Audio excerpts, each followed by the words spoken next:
I picture shame like someone coming to you with a big package, and on the front of it says shame, and you're standing there and they're trying to give you this package of saying, here, you must take this. I insist that you take this.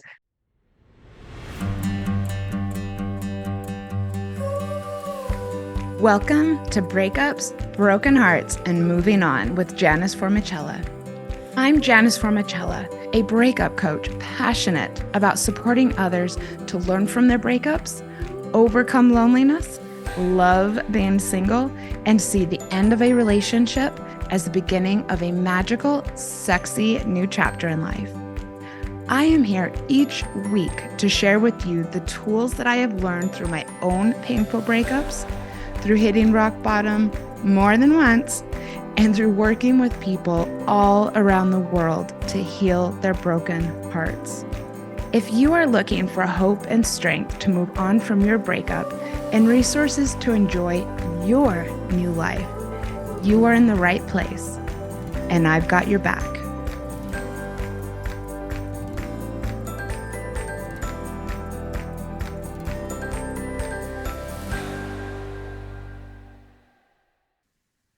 Hi, everyone. Welcome to the podcast network, because I am going to be dropping this very special, powerful episode on sex and the solo girl and breakups, broken hearts, and moving on. So hello to both audiences. And hello, this I think is going to be the only time I will get to say this. And that is welcome to the show, Janice. Yay! Thank you, Janice. Janice Selby, hello. We were introduced through a mutual contact, I would say, and it just tickles me pink whenever I even come across anyone named Janice.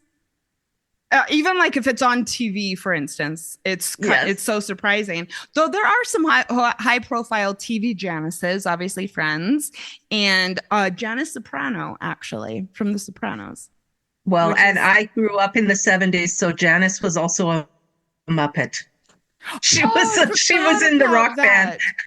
So we've got some pop culture Janices, but meeting one in real life is, I can count on one hand every single time that I've ever met a Janice. And I actually think it's 3 and you are 4. So anyways, did they call you Janny? They called me Janny when I was little. No, people tried to call me Jan, which I just never liked. Janice is much more exotic. But in high school, I started going by Jan. And I don't go by that as much anymore, maybe because I don't have as many friends, who I've known for years and years and years who call me that. But that was actually quite special to me. Anybody who called me Jan. Yeah. And I've tried to get it going with my new community, but it hasn't really taken off. And I even had a novelty plate on one of my cars that said Jan.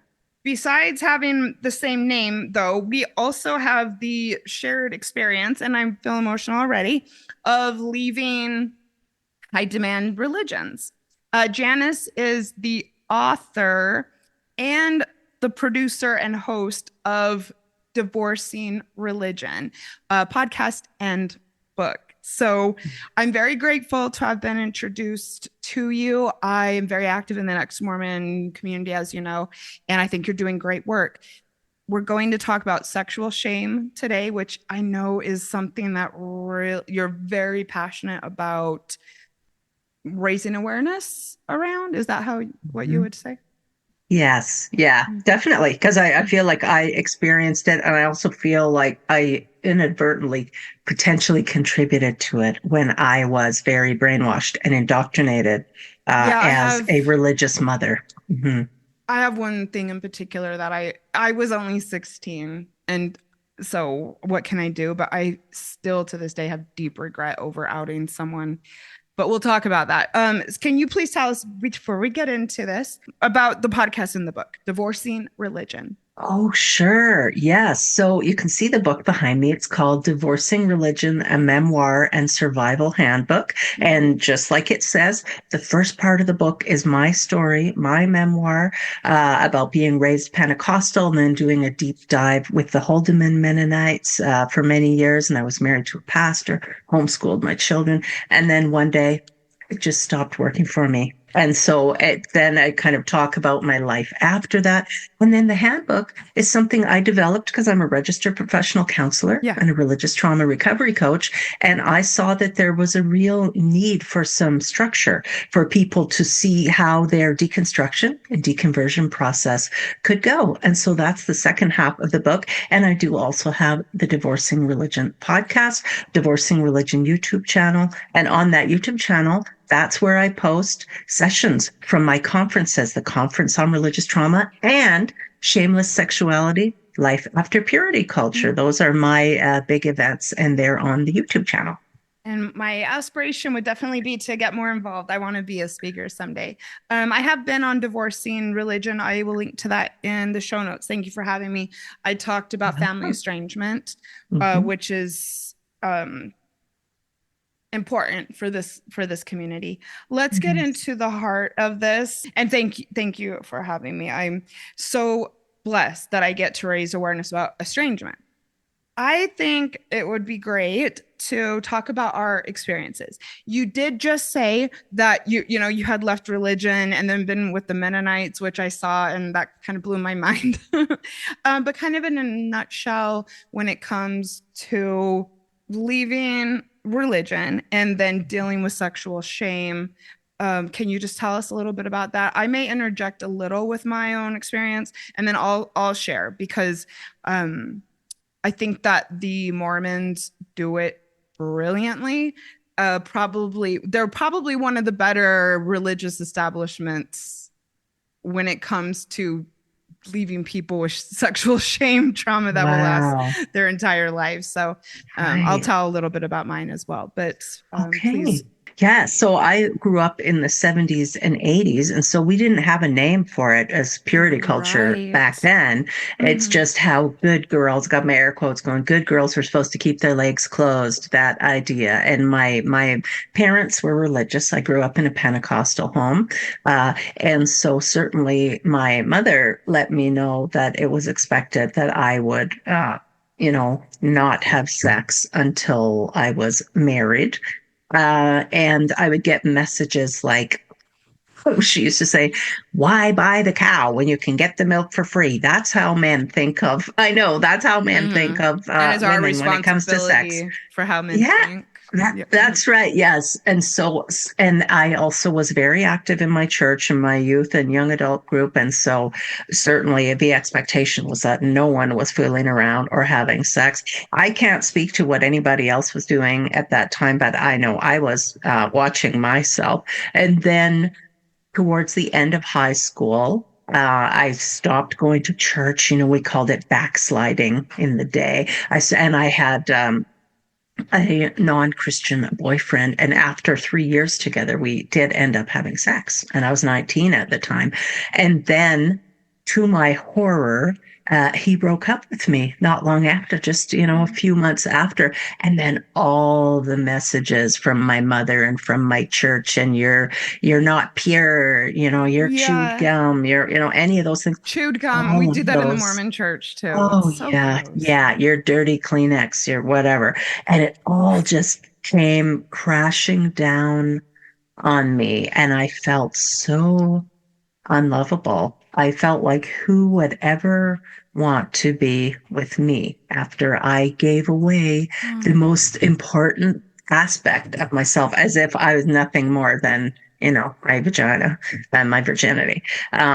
So that was a really hard time. And actually, to try and cope with it, I became a barfly. I became, I was desperate to prove that other men would still find me attractive and would still want to be with me. So then I really went the other direction and just had multiple one night stands as I tried to prove to myself that I was still someone that other people would want to be with. And that was, that went on for a lot of time. And that was when AIDS was just really starting to come to the forefront. So part of my sexual experience back in the late 80s, early 90s was scheduling regular trips to the clinic to make sure that I, hadn't caught anything. And I did know people at that time who did have AIDS, and we didn't have any kind of cure for it or adequate medication back then. So it was a death sentence back then. But anyway, so that was, very distressing for me. And then I ended up having a back to Jesus moment, went back to church, and was, profoundly pure from that time on. I wouldn't look at or touch or, anything. And then Look at her. I, right, right. And then my pastor set me up with this fellow from the young adult group, and we did end up getting married, even though really the main thing we had in common was that we were both crazy, religious fanatics, kind of, especially me. But I remember talking to the pastor before we got married, and I was like, I'm so dirty. He deserves someone who's pure. And my pastor said, I declare you to be a secondary virgin. You are a secondary virgin. It's just like you never had sex. So, and I mean, bless him, I guess, for trying to, Yeah, because that might have help me felt feel better. almost empowering. Did he? It felt like a relief to me. Okay. Did It he felt like, suggest that this needed to be shared with your partner? oh, I was very honest anyway. Okay, gotcha. So my partner, no, he was pure. And I'm saying pure as in from the Christian standpoint. He had not had sex before when I got married to this person. We were in our Wow. mid-20s. And so then, we went on to have almost 20 years together. And then the marriage did end. And then I was really back into the dating world and moved in with someone and started exploring open relationship, what that's like. And here I am now, all these years later. I'm remarried. I'm in a monogamous relationship with my husband. He does know that I'm bisexual and that I've enjoyed being with women and men, and he loves me exactly as I am, just like I love him exactly as he is. And that's my story in a nutshell. It is rough for us who have lived this life to just do anything in a nutshell. I'm just curious. So when I left, I had this big chunk of time, maybe even 10, 15 years when I was not involved with the ex-Mormon community at all. So I lived in Australia for 5 years. And then when I came back, I found that even though I had been out since I'm older than I look. I'd been out for about 20 years. And like as soon as I came back to America, it was like, contact with my family, contact with people trying to get in touch with me about how they should leave. And I just thought I'm going to have to get involved somehow, because if you're out for 20 years and it still impacts your life, that was why I became an organizer. Was your experience a little different? Because you had been out for a long time before you started really diving into having this as your professional identity. Right. I think I started questioning when I was around 38 to 40. And then in my early 40s, that's when I really was deconstructing, and I left my husband at that point. I say divorced my religion and my husband around the same time. Right. And now I'm 15 years later here, and it's only been since 2020. In 2020, I started working on the conference on religious trauma. 2018, I wrote the workshop, and so everything has just snowballed and got bigger and bigger since then over the last 5 years or so. Mhm. Yeah, same. I think I'm 4 years into my organizing. I won't take as much time with mine, but I was raised in a very, very devout Mormon family. And despite what anybody sees on any of the pop culture reality shows, it's way stricter than that. That's actually one thing that bums me out with all of the focus on the LDS church, is that I don't think anyone comes even close to portraying what I experienced growing up. And that is that your sexual activity, you start being questioned about it when you're only 8. And then that goes on and on and on. And it's basically like communal knowledge. If you do anything, which would, yes, we also don't have sex before marriage, that can get you in a lot of trouble. But also it's not just about not having sex. It's about, like not touching not having like your breasts touch. for Mhm. instance, or your butt touch, like that would be something that you would definitely be required to go and confess. That is so So invasive. it was a it was a lot. And also as somebody who was popular, had boyfriends, but also just like a completely normal libido. I never had sex until I was out of the church. And then I just wanted to get it over with because so that's kind of a sad story, but just basically there was lots of sexual shaming growing up. And if you did anything bad enough, it would eat at you. I remember going to confession many times, and I think in my senior year of high school, I had a boyfriend, and it was actually a really sweet relationship. But anytime he was older than me and had his own place, and we did fool around quite a bit, but like I said, never had sex. And I think on like the third time that I went to confess to my bishop, yeah, he just full on went and just told my parents everything. And I remember one day I was in Sunday school, and the secretary of our ward came and asked me, oh, this is so bad. He came to say that the bishop wanted to talk to me in front of everybody, by the way.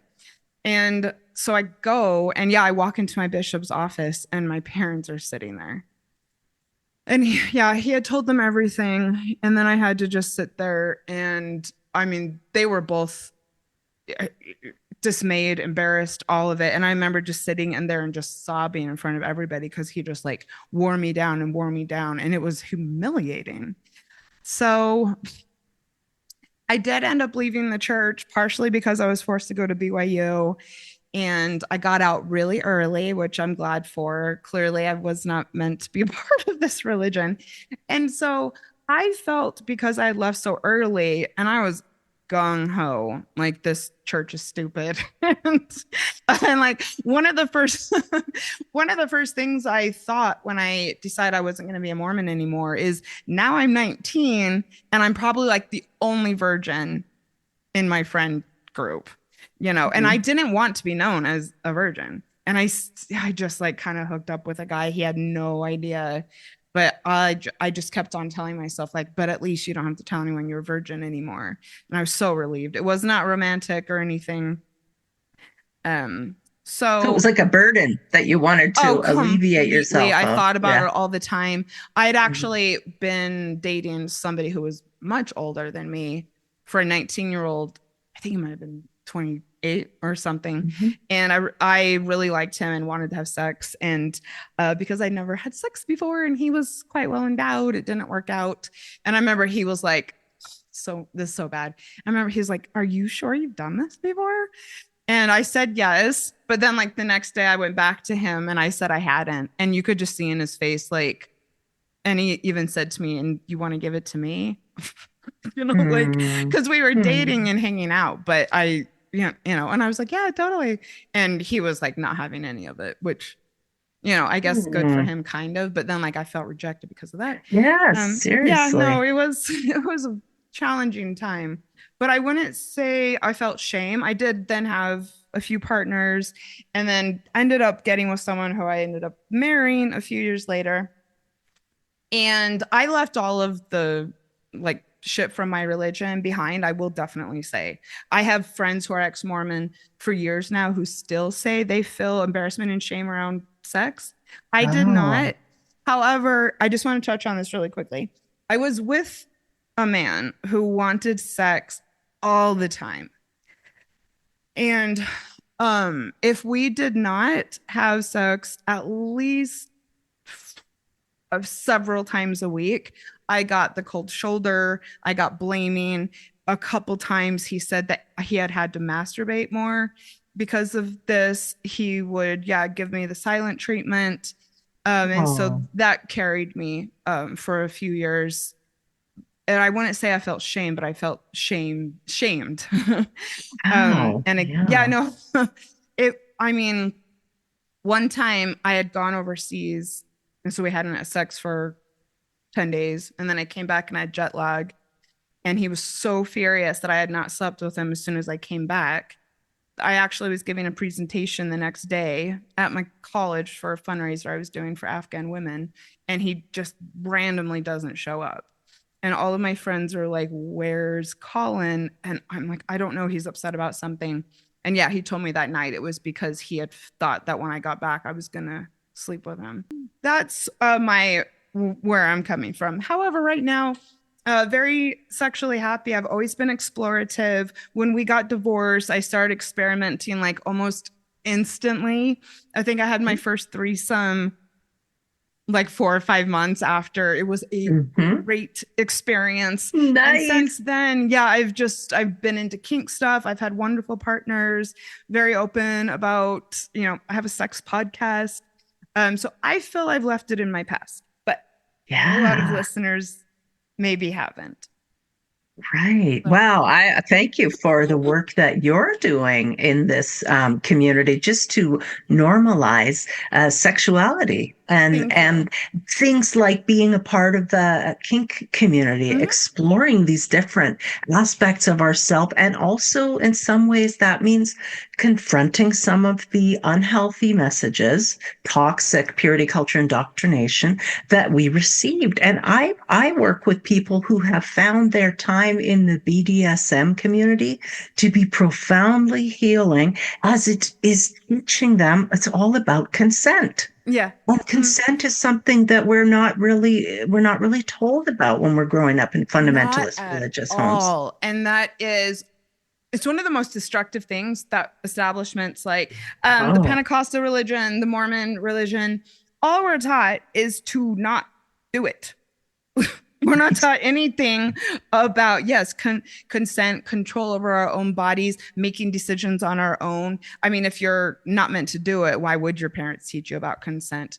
But it did make it hard for me to communicate about sex for a while. But And I um, think it sets up relationships also for failure when we are taught that you have to have that emotional distance. You're not even to think about sex. You're not to touch yourself. You're not to be masturbating or enjoying sexuality. But then you say these magic words in front of some people and in front of your God. I got my air quotes going, and then you can flip that switch and it's just going to be amazing and so blessed oh and such right, yeah, blissful sex. But for people if who know you don't nothing. know, if you don't know your body and you don't know your partner's body and they don't know anything about you, and I mean, heaven forbid, if only they've seen porn and maybe not the best porn, they might have very wrong ideas about what works for you and Mhm. what you like. And then if you haven't been taught that you can express your likes and dislikes, oh my gosh, it can just set relationships up for a whole lot of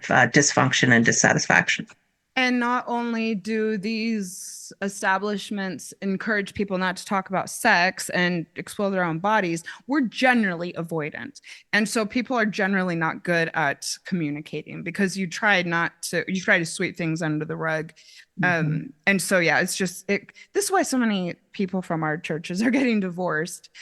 You touched on something in the Pentecostal religion, or your church, at least your community, Mhm. how was masturbation viewed? It just wasn't talked about. Certainly wasn't anything that was addressed Okay. from the pulpit. No. Okay. Because in ours, I'm not sure if you know this about the LDS, but we are explicitly not supposed to masturbate. And not, Hmm. I mean, it's in all of the literature, it's in the handbook. Wow. And you know how I told you we start getting asked about these things at 8? So that's when they first will ask you. And then every time you want to go to the temple to, do the baptisms, do some of the Yes. rites, in order Hmm. to get approved to go in there, you have to have what's called, like your worthiness interview. And they will ask you as part of that if you masturbate. So That is so offensive. well, I mean, I didn't know any better No. though. I mean, Right, of course. I never thought anything of it. And it was after I left and something about it had come up in college. And I just mentioned, oh yeah, like they would ask us and I remember someone being like, whoa, you had a middle-aged man asking you in private if you masturbate. It's And I was like, yeah. disturbing. And they were shocked. And I said, never would have thought anything was even weird about it, to be honest. And of course, growing up, I thought it was dirty, so I didn't do it. But I just think of all the boys who either had to lie or confess all the time because, Right. it's the most natural part of growing up as a male. So let's talk about how sexual shame and being raised in a purity culture environment, how did you see it show up in your ability to form healthy relationships, maybe as you started to distance yourself or not? Because I know that this can completely destroy marriages, prevent people from having any type of intimacy in their life. So how did it Right. show up for you Yeah. or for maybe your clients, if that's okay to say, or how have you seen it shown up? How about we put it that way? Sure. Yeah, I think it also can have so much to do with family of origin. It's really hard to tease apart religious trauma, purity culture, and family of origin trauma because a lot of Oh times yeah. it's all happening in the Yeah, in in the my same mind, I see it space. as all Yeah, surely. Okay. right. And so we often tend to relate to our partner the way that it was modeled for us, how we saw our parents relate to each other. So I had a father who was volatile, emotionally volatile, immature narcissist, and a mother who was very codependent. And so I saw that her place was to constantly bend over backwards, do anything to please this, man who was essentially acting like a big baby. And he was never able to fully engage emotionally like an adult. So those are some things that I took with me then, even into my marriage. And the person that I married the first time around, very nice person, good person. I want people to know that. I don't consider him a bad person at all. We both were indoctrinated, as I mentioned. He had not engaged in sex before we were married, and I had. So I felt like we actually had a very enjoyable sex life together, but it was quite vanilla, quite missionary style, because that's how we were trained, even though I knew there were other things I was curious about and other ways that I would have enjoyed it. But there are some hard limits that Christianity puts on what's considered acceptable. So I didn't even, Yes. I thought I really managed to keep a lid on my desires and stuff like that. But as we were getting near the end of our marriage, like I said, I was losing my faith and I was wanting more for myself. And at one time I said to him, I think that I actually might be bisexual. And he said, like, well, is that supposed to be a surprise? Because he says that's not a surprise to me. Okay. So Mhm. he had picked up on that, I guess, throughout the years, but by whatever way, if I was giving the side eye to people or if I was making comments when we were being intimate together, so he had picked up on that. But eventually, yeah, I got to the point where I wasn't satisfied with what we had, and I knew that I wanted out. I wanted more, and I wanted out. And so I ended up going outside the bounds of our marriage and I was intimate with somebody else. And that to me, the shame that I felt, the guilt that I felt actually after that, because it's not acceptable to cheat on your partner. And that's what I did. And that took quite a toll, I think, on me. But once we were, and I did, I was forthcoming. We did talk about it. You can read about it in the book. Yes, But please, everyone. once, Divorcing religion, go and buy it. yes, Just link yes. in the And show so notes. then when we um when we ended the marriage, so we were separated, and I had met someone else and was living with them. It was not the person that I had cheated with. That person wasn't in the picture at all. That was a one-time thing. But so the fellow that I moved in with was wealthy, and that was a shock to me. Like I came from a background of kind of poverty and a lot of lack, and so suddenly I'm with someone who owns a luxury travel company. And so it's taken me around the world, different places, Mhm. see things I've never seen before. And he also got a real kick out of me. He knew I came from a very religious and kind of repressed background. He said, whatever you want, I'm here for it. Don't worry about how much it costs. Don't worry. And so there were uh, drugs and drinking and sex opened wide up because I was curious and I felt like, well, I don't believe in God anymore. I'm not bound by marriage, legal whatever anymore. I'm living with this person. I want to enjoy my life to the full. I will deny myself nothing. And so that's what happened. I Yeah, I decided can I would relate. deny myself nothing. And I said, I'm curious about being with other people, inviting other people into our bedroom.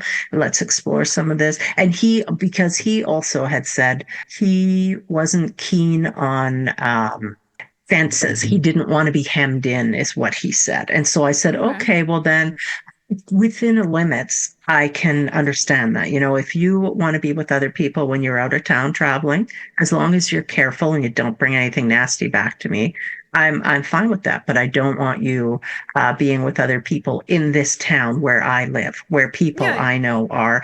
That seemed reasonable. And I said I also don't want you forming emotional attachments with any other person. So Oh, I'm interesting. I'm I'm the like one. kind of the opposite. I don't want to hear about my partner's sex life, but I go and, my partner's married actually. I'm like, I'm hoping they get along, Right, That's not right. as Yeah. confronting to me. That's so interesting how different people see Yeah. things. Right. Yeah. And Mhm. so those were the rules that I set out. And then we would, just meet people in town. There's different groups you can belong to or Yep. sign up for different things or whatever. And we would go and meet a couple or a single or whatever and see if we felt any chemistry there or have them over and see if we felt any chemistry. And sometimes we did, sometimes we didn't. But for the most part, I thought it was enjoyable. But even before that, I had gone out on my own. Like I'd started a dating profile that I was just interested in meeting women.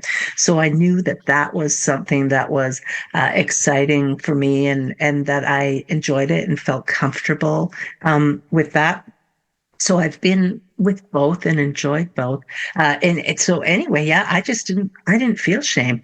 I was just Yes. feeling like when I left the church, that's how we put it in ex-Mormon world. When I left the LDS faith, I seriously from the beginning felt the weight of the world lifted off of me. When I thought to myself for the first time that I could resign, I felt peace.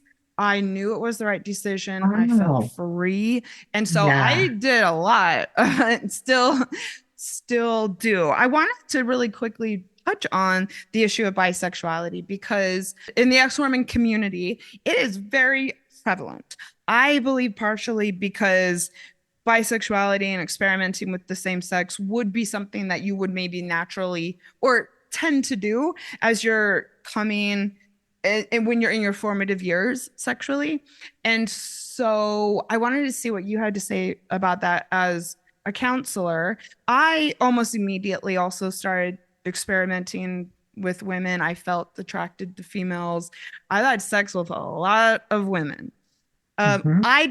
I don't consider myself bisexual. I'm not out dating women. I have to say that that's not how I identify. But it was something that I not just dipped my toe in, but I was like, whoa.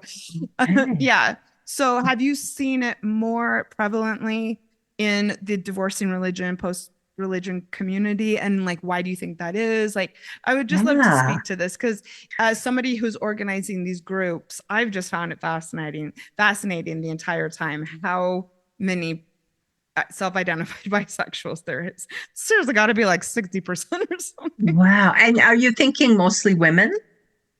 A lot of my male friends too. It's Right. more Okay. females, but it's a lot of dudes too who I think Sure. are enjoying experimenting. Our society is very hypocritical and it's okay to be turned on by two women together, but you get messages that it's not okay to be Yeah, turned on that's by two another men easy together, topic to and touch that's really on. sad and unfortunate. um, yeah, I think it has so much to do with the messaging that we receive and sometimes also the confusing messages, especially that people assign female at birth. We want you to be sexy, but we also want you to be pure. We want you to have carnal knowledge so you can turn us on and do all these things. But then we also want to make sure that you're virgin, Yeah. even though it's Like just a once lot we of, own you, we want you to be sexually enthusiastic and skilled, right. but Oh, only yeah. when you belong to me. Right, right. And so part of it might be like how when people leave the church and they're more inclined to start exploring, forbidden fruit makes the tastiest jam. That is something that I say, and I believe that it is often true. And so we may go rushing out and try all these things that were formerly off limits. And there's nothing wrong with that. We just always need to be mindful and careful of our own safety, of the safety of other people. That consent is involved. But I think, yeah, they're shaking off these religious chains that really bound them and told them you have to have traditional gender roles. That's all that's acceptable. Mhm. But we see that actually that's not how people are when it comes to their sexuality and what they enjoy. There's a wide range of things that people enjoy, and it's not character flaw. It's good to be curious. It's good to It's explore and learn about fun. yourself. Yes, Yeah, it's my fun. experiences were great. Do you think that there is any harm or danger or risk in like starting to like really self-identify and cling to these terms, like I am bisexual, I am this? Do you think, I mean, because I think sexual activity doesn't necessarily equate to, sexual identity. Do you think this is all just part of exploring things after leaving religion, and that people should just play around with these terms, even though sometimes it's like a complete evolution of, like I said, your self-identity? Right. For some people, the labeling aspect is very important because maybe they see that there have been legal protections afforded to the LGBT Mm-hmm. community, even though in the United States it's taking massive steps backwards right now. But also I do warn people against putting on hard identities, That's how I feel. very quickly. You're allowed to try something on, see if Mm-hmm. it fits. If you're chafing, if it's itchy, you don't like it, you can take it off. You can Mm-hmm. try something else. You're in charge of yourself, and you get to decide what feels good to you, what doesn't feel good to you, and whether you want to associate yourself with a label. You can just be someone. Well, and that's maybe where the idea of pansexuality is nice, because it's like, well, I'm attracted to whom I'm attracted to. They may be Mm-hmm. male, they may be female, they may be somewhere in the middle. It's all right, and it's nobody's concern except my Yeah. own. And it is good that we have different labels. And I mean, I would say there's like three reasons why people leave the church, and probably either the first or second is because they're just fucking sick of the homophobia. So of course Mhm. they're open to it. Janice, I want to take a quick commercial break, and then when we come back, we are going to get to the juice, which is ways to begin to maybe address, work on, overcome. I don't know if we can ever really fully overcome some of these things. We're going to talk about starting the work when it comes to sexual shame. Before we take a break, can you one more time tell us about the conference and the book? Anything you want to really drive home with my audience, who is very receptive, and I'm going to be sharing this in the ex-Mormon community as well. So Thank you so much. Thanks for this opportunity. So, coming up very soon mhm. in May 24th and 25th, online, I'm having the Shameless Sexuality Life After Purity Culture Conference. Now, Mhm. this was originally going to be in Seattle, but because of the political climate and Yeah. fears of persecution in the queer community, and some of my speakers and attendees are queer, I decided safer just to hold it online. So it's happening online. People can go to shamelesssexuality.org, and I tell them org stands for orgasm, of course, Yeah. shamelesssexuality.org, and they can get their tickets there. And on the tickets, because I'm doing it online now, I've been able to slash the ticket prices. So $99 US gives an all access ticket. You can Okay. attend the online live event and participate in Q&A, and you get access to the recordings after.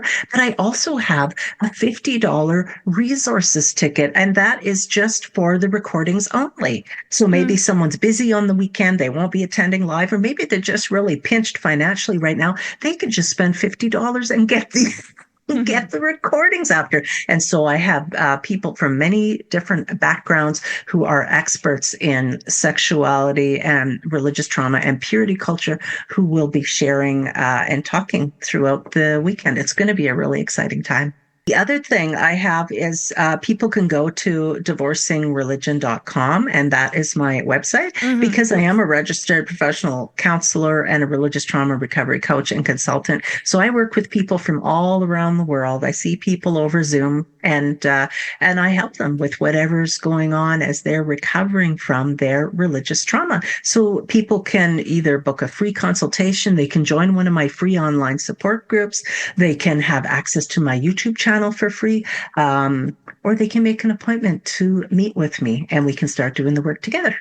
And I think if there are any ex-Mormons listening, you might want to think about this. I hear from a lot of ex-Mormons that, we do tell a lot of the same stories because of our shared backgrounds, and that coming and joining people from other religions, you might find very refreshing. And you might find that maybe you even have more fun telling your story because people are going to be more taken back by the toxicity of this freaking thing. I am passionate about the opportunity that a breakup gives us for a fresh start, but it can sure be hard to see that when you're heartbroken, right? I have worked with people all around the world to beat their breakups with my own 3-part process. I've created an ebook that guides readers through each step using practical advice straight from an experienced breakup coach. Click on the link at the top of the show notes and get your copy of the Broken Heart Repair Kit, the 3-step method for beating your breakup, at my special Sex and the Solo Girl release price of just $24.99. And remember, you've got this. Welcome back, everyone. Thanks for listening to my ad. Thank you to Janice Selby for being here. Once again, go and check out divorcingreligion.com. We are now going to talk about overcoming, processing, approaching sexual shame. I really think some people are going to listen and perhaps realize that this is playing a role in their life. But first, Janice, you mentioned to me that you would like to speak to the difference between shame and guilt. And I want to learn from you. What are the differences and why is this important to you to make sure we cover? Yeah. So guilt typically has to do with an action. We feel guilty about something that we've done. Shame is typically more about who we are. It's internalized messages that we have. So I picture shame like someone coming to you with a big package, and on the front of it says shame, and you're standing there and they're trying to give you this package of saying, here, you must take this. I insist that you take this. And when we're children, we don't know better. We just stick out our hands and say, okay, mom, or okay, whomever this older person is that is judgmental, critical, shaming. Bishop. That's right. And so we don't know better. So we just take that shame from them. But I want your listeners and your audience to know shame belongs to someone else, not to you. It's the person who's trying to shame you, to put it on you, to insist that you take it. And they don't even realize that it's a message that they have internalized from someone else. So it's really about internalized messages. I mean, we're talking about sexual shame today, but it can be as simple as something if a little child is learning to tie their shoe and they're not getting it right, and the parent is getting angry and critical and criticizing them. And so the kid's thinking not just that they're doing it wrong, but something is wrong with them, because they're not understanding, even though maybe the person trying to teach them is a poor teacher, if they're not understanding it. So typically shame is internalized messages that we have received from someone else. And I often think of our parent is the first person to reflect our worth and our value back to us. So if it's like a mirror they're holding up, but sometimes that mirror is cracked, or broken. And so the picture that we're getting of ourselves might be distorted just because the parent has some issues there. So I think that's an important difference to realize between guilt and shame. Thank you so much. And I definitely, a lot of that resonates with me. This bishop went out of his way to tear me down. So I had already been accepted to BYU. And when I went and confessed to him, like I said, it must have been the third time within a year or something. He actually called up the school and told them what I had done and tried to get them not to accept me. Because when you go to BYU, you also have to go through all these interviews and things, and you have to be, morally clean. And they still accepted me, but it's like how obsessed he became with me. Exactly. Exactly. Repression leads to obsession, and that's what happens. That's what we see with the purity culture, indoctrination, that whole thing. When people are demanding that people be abstinent, they are trying to control girls and women and boys and men. They're trying to control other people, which, by the way, is something that cults love to do. Oh, yeah. And I was, maybe some Mormon communities, people wouldn't feel that way, but I do think that I am a cult survivor. Where do we begin if someone is listening and thinking to themselves that they've got a lot of unprocessed sexual shame? What's the starting point here? Well, we know that sexual shame, we can experience that when we can't reconcile our sexual desires and experiences with what we were taught is acceptable.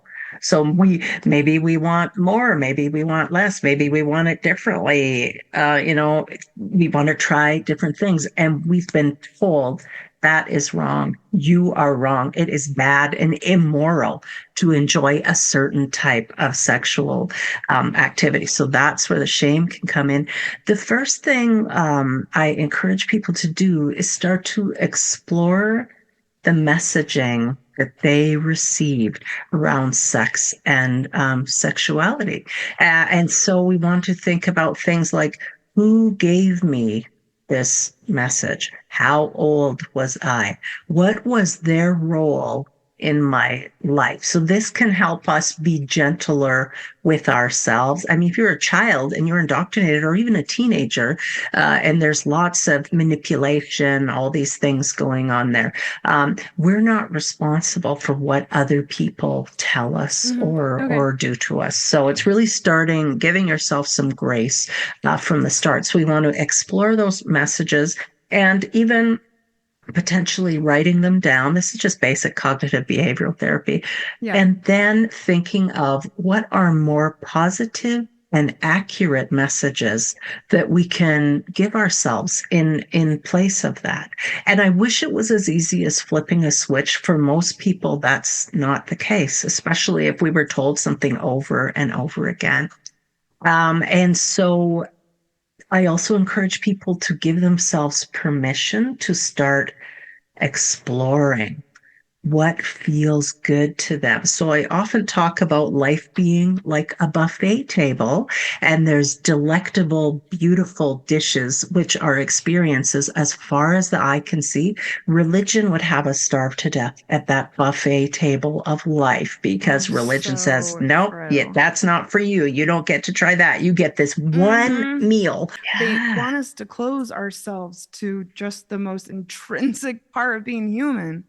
Yes. Yeah. I mean, when you're very religious or grow up in a very religious home, curiosity quickly gets stamped out in favor of obedience. Obedience is more important than anything else. And so if we've divorced religion, we are opening ourselves up to curiosity again. And so I want people to get curious about what feels good for them. Okay. What do they like? And so that doesn't mean, someone who has been really, really sheltered, that I'm going to tell them to go and rent some wild, porn movie or whatever. Dungeon. Right. We don't have to do things in extremes. And in fact, extremes may be part of what our problem was, being in fundamentalism. So we can gently, watch a rom-com. What do I like about this movie? I'm looking at the relationship of these characters. Is there anything that appeals to me? Do I even find any of the characters attractive? Like, we can start gently just to ask these That's questions and learn about cute. ourselves. Yeah, I like it. I like it. But that's not to say that I mean, I do not have a problem with porn. I I am a really fan. would love you to touch on this. We are Yes. forbidden in the Mormon Church to view it. There's this awareness being raised right now with sexual addiction in the Mormon Church, and that could mean that you just look at it once in a while. So, what is Yeah. ethical porn, and how can this help us heal? Right. Yes. So ethical porn, when I say I'm a fan of porn, I'm speaking of ethical porn. And so there are websites. And actually in my book, I have a whole Mm-hmm. list of resources in the chapter where I talk about purity culture. And it's places where people can access ethical porn. Ethical porn means the actors and actresses involved in making this intimate video, everyone is fairly compensated. They are paid for it. They're there because they want to be there. They are using adequate health protections. They're getting tested regularly for Oh, STDs okay. to protect themselves and other actors. They have to agree to be in the scene or not be in the scene. I really encourage people, if you're looking at Pornhub, it's not, we can't guarantee that the people there aren't being trafficked or forced or coerced to do something. So Mm. that's why I want people to instead be considering ethical porn for their Okay. interests and desires. I think I'll do an episode on this because I hadn't really even thought about some of that. And also, female friendly porn is something that there's become more of, is very fantasy based. And I know a lot of women like to have like a story related to it. Yeah. But Hmm. there is some problematic porn out there that is destroying people's ability to be intimate. And there is some porn out there that is encouraging healthy sexuality. So do your research. Is that what you would say? Right. Right. Yes, absolutely. And if you have children, if you have teenagers, if they have not already been exposed on the internet to porn, they will be, even if they are just a kid, even if they are just 10 years old. So you want to be starting from the time the kids are little, talking to them about consent. Nobody can touch your body, even asking them, can I have a hug? Would you like a hug? Would you like Auntie Julie to give you a hug? Giving them permission to say yes or no, and getting used to owning that autonomy that they have, even as little people. Teaching them to Yes, ask is something I exactly. think we don't cover as much. Right. And to use their voice. And girls especially have received such damaging messaging. Oh, he's teasing you because he likes you. Oh, he threw that at you just because he likes you. No, that's not acceptable. So we need to be teaching children to use their voice. I don't like it when you throw things at me. I don't like it when you chase me or do this. I don't want that, to be able to get comfortable expressing what they like and don't like. So yeah, that's something also that I think is important. And we already talked earlier about consent and BDSM. And so those are important things also to be exploring. I also want people to become aware of the messaging around us in society at large. I mean, is it only skinny white females that are young, that are like, that's only what's beautiful? Because I got news for you. We're all getting older if we're lucky. We're all going to get wrinkles. Women, we're often going to gain weight in menopause. Our hair's going to go gray. These are things, if we're lucky, we get to experience this and growing older. Some people, unfortunately, end up potentially with a disability or something that happens, but you're still a sexual being. You still enjoy sex and want to enjoy it with other people. So you better learn to love yourself now. It doesn't help to be down on yourself. And I'll love myself when I lose 30 pounds. No, love yourself No. today. Love Mhm. yourself as you are. And so sometimes that can also mean, when we're watching ethical porn, we want to see people like us reflected in there. So I'm married to a man now who's over 20 years my senior. And so sometimes we watch mature things together that have more mature themes. And, we both need to feel comfortable, and your body does change as you age. So educate yourself also about your body and what to expect as you get older, because there are just changes that are going to happen. So that's part of getting to know yourself. Consider touching yourself, and you can touch yourself very gently to start with, but touching your whole body so that you get comfortable knowing what you like, so that you can share it with a partner when someone is so fortunate to have that invitation to be your partner in the bedroom. You get to teach them, this is what I like, and asking them, what do you like? Because I don't know, maybe the last person I was with, they really like this one thing, but maybe that horrifies you. Maybe you don't like that thing. I'm a mind reader. And you're not a mind reader. So we have to have open conversation. And you just practicing. I'm not trying to interrupt, but I just did an episode called Asking for What You Want in Bed. And we start with like the very basic ways that you can start to use your voice. And then you're like up more and more and more based on what me and my friend Gina are used to, because we're kind of advanced. So everyone, I'm going to link to this in the episode. I've also done one called Talking About Sex with my friend Brian. So these are great starting points. If you're really not used to actually using words, which I totally get, it can feel awkward, but I'm here for you. I've got some resources. Nice. I love it. And this leads so perfectly into sexual values exercises. So making a yes, no, maybe list. And that was new for me. I didn't know anything about yes, no, maybe lists. And then I started researching to write my book. And there's a university in British Columbia called Simon Fraser University, or SFU, and they have a great yes, no, maybe list. And there are other online spaces as well. So some of the questions that people might be interested to get them started. How do you view your sexual orientation or identity? Are you comfortable with others knowing this about you? Yes, no, maybe, or unsure.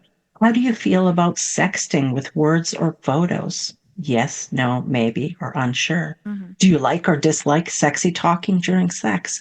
Do you like or dislike public displays of affection? Do you prefer lights on or off during times of sexual intimacy?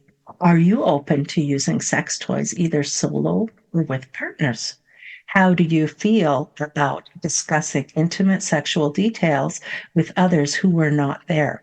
Try and find a friend who you can talk to about this, because that can help. And it's also really fun. It has. And, that's actually something that's very precious to me, and has always been a part of the way that I interact with serious partners.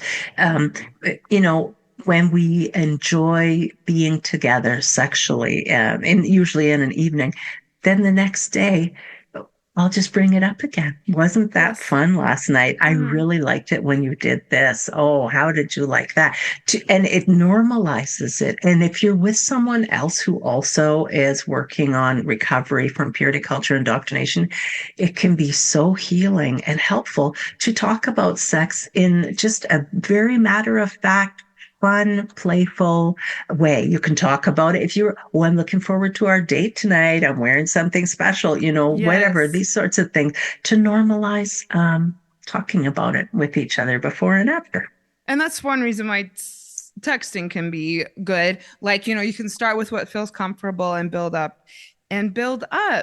Is there anything else from the yes, no, maybe list you want to share? Of course, there's some basics like, do you like being caressed?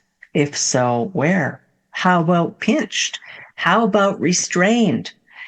If so, do you prefer having your hands or your legs restrained, or both? I mean, you can make your list as in-depth as you want to, and it may change over your life. I mean, we change, we grow and change, and so the things that we like sometimes also will change.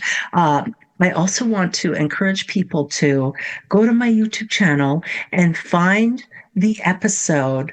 I'll share you the link. It's with Dr. Stephen Davidson. He's a sexologist, and his whole talk to us at the last Shameless Sexuality event was all about kinks and fetishes. Yeah, girl. And it was so interesting, just fascinating, because we want to normalize the human experience of sexuality. It's a very wide range. It's a huge spectrum. So don't be hard on other people. Don't be hard on yourself. Be curious.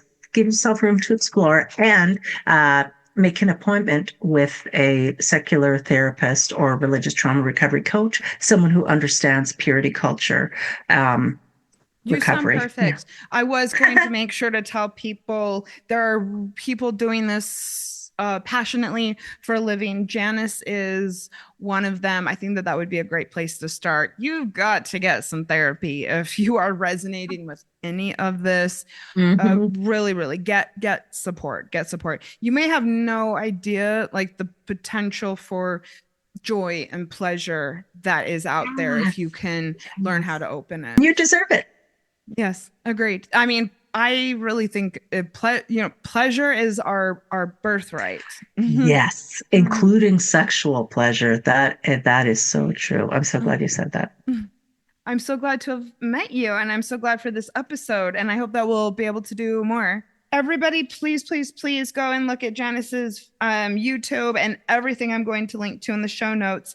And please, the Shameless Sexuality Conference. It's going to be all online this year, so it's heavily discounted.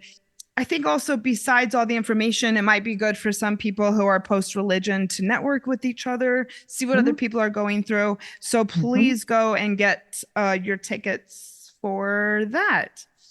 Yes. Thank you. Wonderful. Thank you. This has been a lot of fun. I really enjoyed it. Thanks, Janice. Jan. Yeah. Thank you so much. All right. Thank you, everybody, for listening. Thank you to everyone who followed me from Breakups, Broken Hearts, Moving On over to Sex and the Solo Girl. I love both. I'm having fun with both. And love my audience. I will see you next week. Bye. Bye, Janice. Bye.